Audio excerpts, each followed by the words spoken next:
Welcome to One Word a Day. I'm Sophie, your pilot into the universe of Chinese. Let's continue discovering ancient Chinese characters that possibly emerged from the Paleolithic age.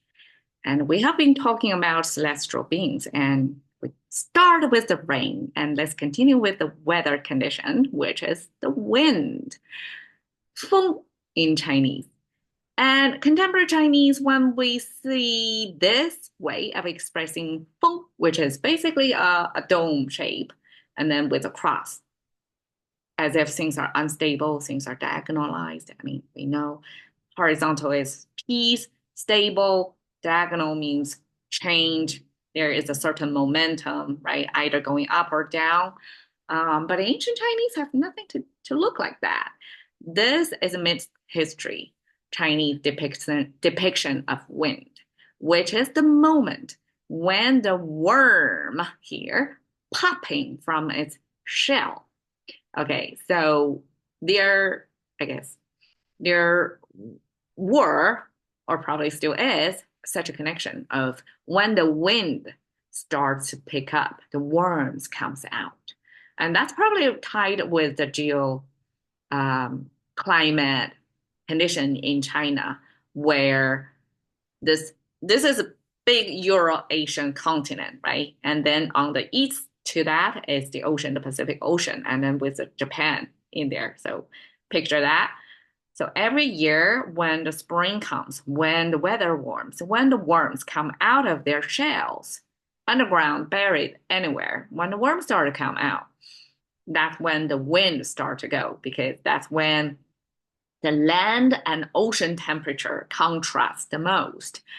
When the ocean start to warm up, or when the land actually warm out faster than the ocean, right? Then there will be this wind start to blow. And Chinese use that concurrence of the wind start to blow to symbolize wind, because wind by itself is invisible to us. It's hard to express the wind. So Chinese use this phenomenon observed as when the worm, which is this squiggly thing, come out of this mold, which is look like this, with the seed in there popping out, just like a seed popping. The worm pop out from somewhere, and to use that to express the wind. Okay, a few expressions. 风华正茂. 风华正茂 is one of my dad's favorite expression when he admire young people's full hair, uh, you know, to his thinning hair, he would use that word because yeah, having full mane of hair is a symbol of usefulness.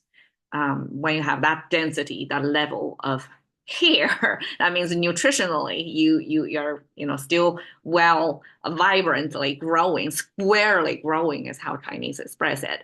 And we use 风华, wind, flower to symbolize usefulness, how usefulness would look. Okay, 华, flower.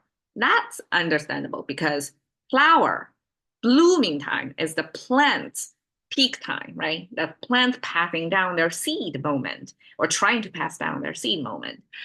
And humans too try to pass down their seed when it's their mating season. And that's when they are in full bloom to be able to attract and get the best genes available around, right? So that's 华, but wind. Why wind? Chinese use wind to symbolize this invisible force of life that's vibrating not only outside you, but inside you as well. Wind to Chinese could, okay, 风, even if it's external, it's the air movement around us. But there is such a connection of our breath, our own wind coming from our lungs that we produce this tiny wind. So wind, the movement of air, is associated with life force, with this invisible life force. 风华, as if that flower is in that this life force is passing through that flower and it's squarely, when we say 正 means right in the middle. And that means the peak moment of that organism. It's vibrantly, right in the middle, vibrantly. That's somebody at their peak youth, probably the best reproductive years. That's 风华正茂. 玉树临风 is the most known Chinese expression to say a handsome man. Okay. In English, I later on learned tall and tan and young and handsome, right, from that lyric. Tall and tan. The height and the skin color means somebody go do outdoor all the time, so they got this tan. Young and handsome, okay, that's a description of the youthful look, and it has to be handsome, right? Chinese use 玉树临风, way more distanced and reserved by not describing human, not using human adjective to describe human. We use something irrelevant, jade tree. Okay, and embracing wind.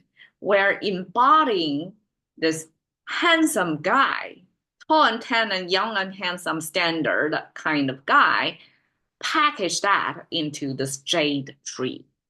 Okay, jade tree. Why jade tree?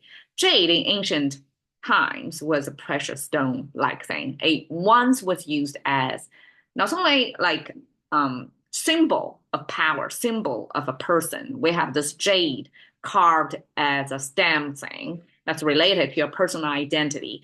But jade was used as almost ancient currency, something precious. So we can compare it to today's diamond, even if diamond is dramatically devaluing right now. But jade was the ancient equivalent of something precious. So this precious tree symbolized this tall and tan already, right?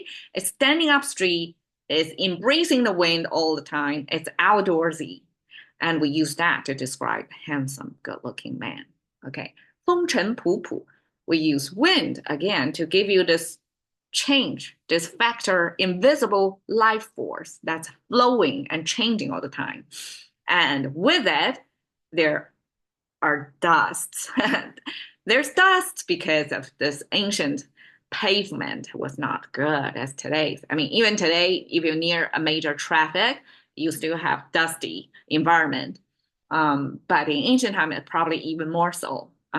Ancient road paving probably was not as advanced as today, so it was even more dusty. And especially when ancient times traveling with carriage, with horse, with a lot of galloping over that, powdery, dry road, that would be quite dusty.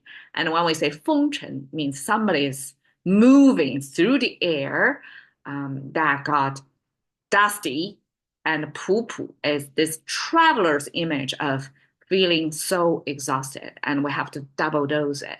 Just like 风风火火, we have to double dose something to give you a sense of a rhythm. It's a moving through space, right? So we 仆仆. One is not enough to illustrate how we feel, how exhausted it is to feel that you travel a long time, you're very dusty, covered in dust, and you travel with a lot of wind representing the weather conditions out there, and you yourself would feel such exertion, right? After long traveling. So that's 风尘仆仆. There we go, the wind. And I said, wind is invisible. How do I express wind?